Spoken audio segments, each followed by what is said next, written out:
있습니다. 그 말도 들으셨지요? 개소리지요? 분노하시지요? 관련해서 추모와 정부 규탄 발언을 해주실 분을 모시겠습니다. 초등학교 교사이신 윤영채 선생님 무대로 모시겠습니다. 힘찬 박수로 모시겠습니다.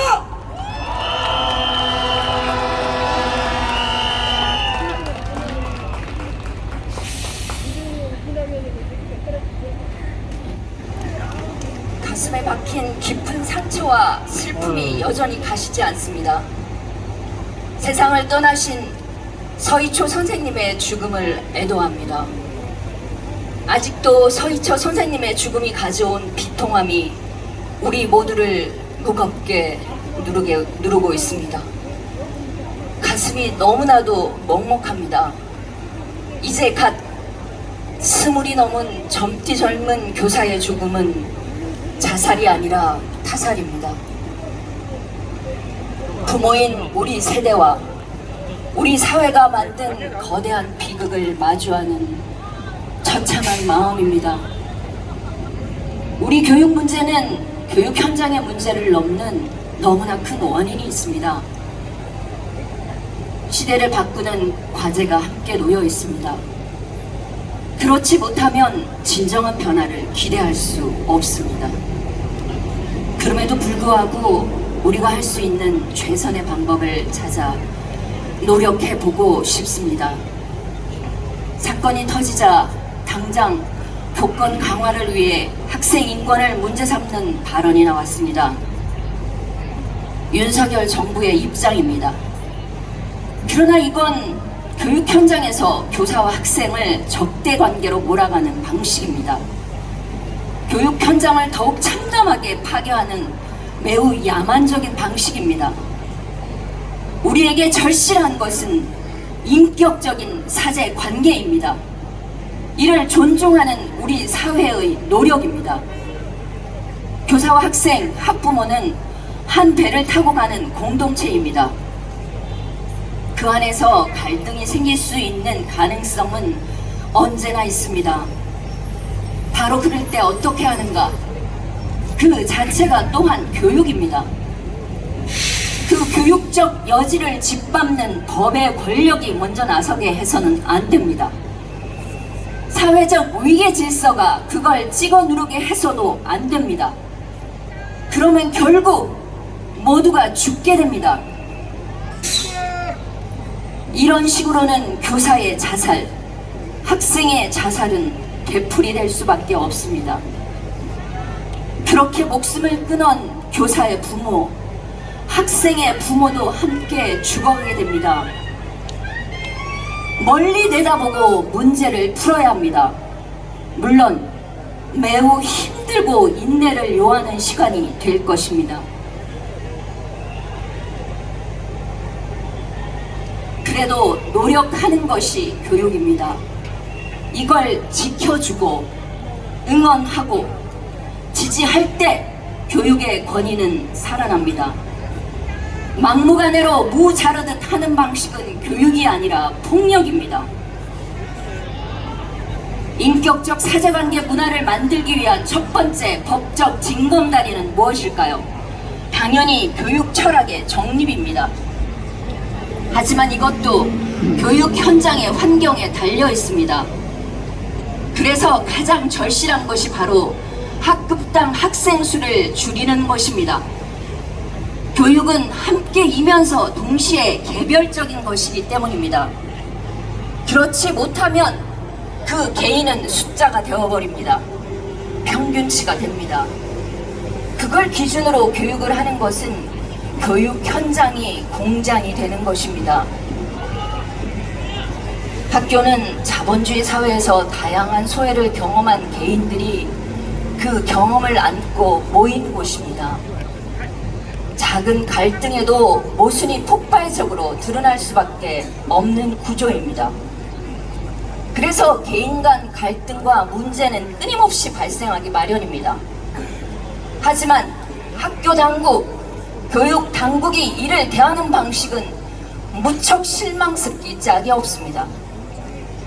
기껏해야 학생 개인이나 교사 개인을 처벌하고 징계하는 방식, 그런 걸 좀 더 효율적으로 할 법안을 재개정해서 적용하는 것일 뿐입니다. 교육이 관리 대상이 된 것입니다. 언제든 통제할 수 있고 계산할 수 있는 숫자가 된 교육이 피할 수 없는 운명입니다. 사람을 키워야 하는 교육에서 사람이 실종된 것입니다. 윤석열 정부는 근본적 문제 해결을 할 의지도 관심도 없습니다. 학생과 교사 모두를 경쟁으로 통제하고 차별하며 소외를 오히려 키우고 있습니다. 이러니 소외를 해소해야 하는 학생이 상대적 약자에게 분노와 폭력을 가하게 됩니다. 새내기 신규 젊은 교사들이 그렇게 희생되고 있습니다. 이런 구조는 결국 끊임없이 희생자를 양산할 수밖에 없게 되어 있습니다. 교사와 학생들의 목소리에 귀를 기울여 주시기 바랍니다. 감사합니다. 교사와 학생이 서로에게 귀한 존재로서 만나기 위해서는 학급당 학생 수를 소수화하는 것이 절대적으로 필요합니다. 그러나 그 반대로 교사 수를 줄이고 있습니다. 줄였습니다. 이 정부 들어 교육 예산을 축소까지 했습니다. 무얼로 교육하라는 것입니까? 여기에서 구호 2개 외치겠습니다. 뒷부분 3번 같이 외쳐주시기 바랍니다. 교사와 학생은 서로에게 귀한 존재이다. 학급당 학생 수를 줄여라. 줄여라. OECD 평균에도 못 미치는 교육 예산 축소 웬 말이냐? 교육 예산을 확대하라. 교육을 권한으로 보장하는 법과 규정의 개정 노력도 절실합니다. 그에 더하여 우리 교사들도 각오를 다지고자 합니다. 우리 자신이 백년대계의 뜻을 진심으로 내면화하고자 하는 것입니다. 개인의 진정성이 그 출발이 될 것이고 나에게서 우리가 될 것이라 믿습니다. 자기 존재를 다 건 도덕적, 양심적 교사상을 실천하고자 합니다. 시민 여러분, 응원해 주십시오. 입시를 위한 도구가 아니라 인생과 인격의 스승으로 우리 자신을 성장시켜 나가도록 하겠습니다. 함께 해 주십시오. 네. 어두운 교육 현장에도 촛불을 켜 주십시오. 모든 교사는 미래를 위해 준비합니다. 존재합니다. 그 미래를 위해 함께 해 주실 거죠? 예. 감사합니다. 다시 한번 서희초 교사의 죽음에 깊은 애도를 표하며 발언을 마치겠습니다.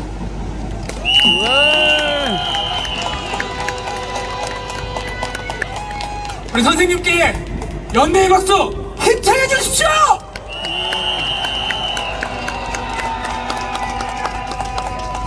꾹꾹 눌러 말씀해 주셨습니다. 그 문장들의 묻어난 결기 느끼셨지요? 예. 말 그대로 결기입니다. 선생님은 35년차 교사십니다. 다시 말씀드리면은 현직 공무원이십니다. 현직 교사가 촛불 집회에 나와서 마이크를 잡고 발언하는 것이 얼마나 어려운 일인지 다들 알고 계시죠? 예. 우리 윤영채 선생님께 연대의 함성 보내줍시다. 연대의 함성 발사!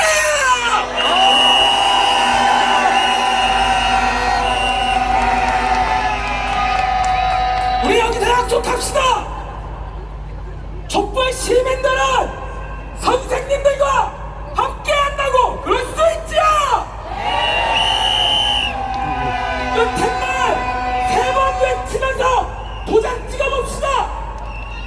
우리 촛불 시민들은 선생님과 함께한다.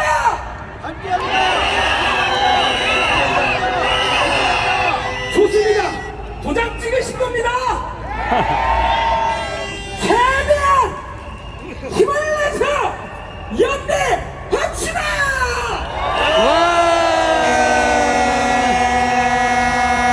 네, 바로 하나 더 들고 가겠습니다. 양평 땅 문제 관련해서 시민 여러분들 다 머리끝까지 나셨죠? 관련해서 조목조목 말씀해 주실 분 모셨습니다. 조상호 민주당 법률위원회 부위원장님 큰 소리로 합성 치면서 무대로 모시겠습니다. 함성 발사!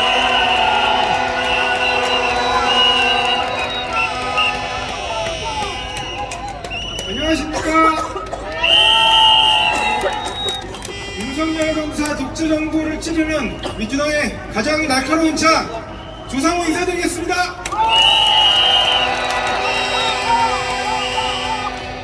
대장동 조작 수사로 대통령을 날로 먹었습니다. 조작이 밝혀지니까 백현동, 정자동, 아니 성남시 전체를 다 뒤집을 모양입니다. 그래도 안되니 이제는 북한까지 올라갔습니다. 내부를 대납했다는 소설까지 나오고 있습니다. 특수부가 공안부도 아니면서 이제 빨갱이 탄핵까지 하는 그런 상황입니다. 걱정이 아니라 웃음이 나옵니다. 여러분, 이제 이재명 대표 수사 걱정 안 하시죠? 예, 그러면 이제 이상민 장관 탄핵 심판권에 대해서 잠깐 말씀드리겠습니다. 이미 박근혜 탄핵 선고 사건에서 김희수 재판관 한 분 빼고 대다수 재판관들께서 세월호 참사 대응 과정에서의 대통령 그 불성실, 그거는 탄핵 사유가 아니라고 했습니다. 그런데 이번 이상민 장관 탄핵 심판 사건에서는 국민 과반이 선출한 것도 아니고 대통령이 그냥 일방으로 지명한 장관입니다. 그런 장관에 대해서 이태원에서 벌어진 젊은 목숨 159명이 희생된 그 참사에 대해서 단 한 명의 재판관도 탄핵 사유에 동의하지 않았습니다. 다시 한번 헌재에 대해서 한계와 분노를 느낍니다.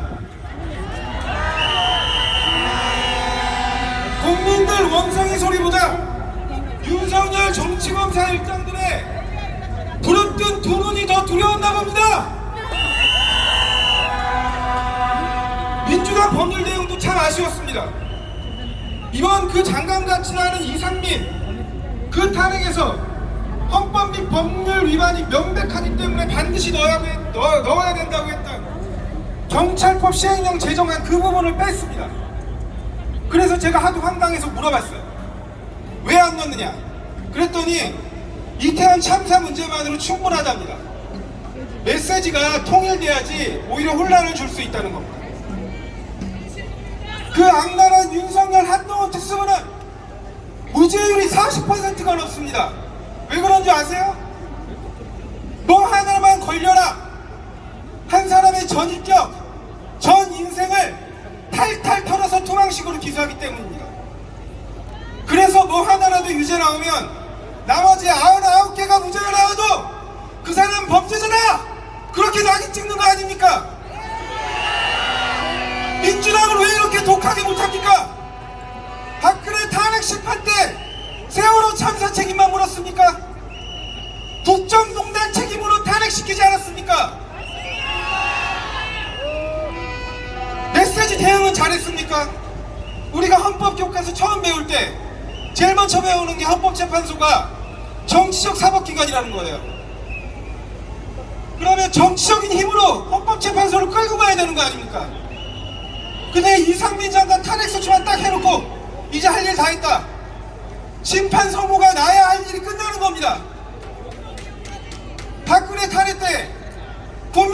여기 있는 분들 모두가 그 추운 겨울날 박근혜 탄핵시키자고 소추 끝나고 아무것도 안 했습니까? 심판선고 나올 때까지 매주 나왔습니다. 그런데 지금 민주당 의원들 이상민 장관 탄핵해놓고 그 다음 뭐 했습니까? 뉴스 한 자랑 나오지가 않습니다. 민주당 원내 지도부 법사위원들 특히 소추위원을 맡은 법사위 간사는 정말 반성해야 됩니다. 이번 이상민 장관 탄핵 선고에까지 뉴스 한 자랑 내지 못하는 그런 미디어 내용이 어디 있습니까? 헌법재판관들이 눈치를 안 봐요. 국민들 눈치를. 앞으로 민주당이 모든 일에 있어서 더 공부하고 더 날카롭게 그 칼을 메면서 윤석열 독재정부에 목을 날려야 됩니다.